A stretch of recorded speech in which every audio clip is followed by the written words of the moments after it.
মা দিদি মিলে দার্জিলিংয়ে গিয়েছিলাম। তো মা দিদি কিছুতেই রোপোতে উঠবে না, ভয় পাচ্ছে। অবশ্য আমারও একটু একটু ভয় লাগছিল, কারণ ওখানে গিয়ে শুনি একবার বলে রোপো ছিঁড়ে পড়ে গেছিলো নিচে, তাই একটু ভয় লাগছিল। তবুও মনে জোর নিয়ে উঠে পড়লাম, কারণ এই উপর থেকে এর নিচের যে চা বাগান দেখার যে একটা অনুভব, এটা তো আমাদের এখানে হবে না। তাই যখন গিয়েছি ঘুরতে, একটু ভয় নিয়ে নাই উঠেই পড়লাম। তো দেখো জায়গাটা এত সুন্দর, সত্যি না উঠলে হয়তো মিস করতাম খুব। কারণ এরকম জায়গা সচরাচর এদিকে দেখা যায় না, কারণ আমাদের এদিকে চা বাগান আছে, কিন্তু এভাবে দেখার মতন সুযোগ নেই, কারণ এদিকে রোপো নেই। তাই উঠে পড়েছি, ভয় ছিল মনে একটু, তবুও উঠে পড়লাম।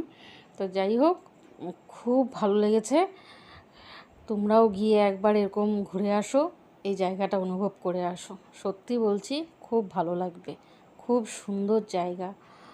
আর এভাবে উপর থেকে নিচে চা বাগান দেখো না, কি ভালো লাগছে।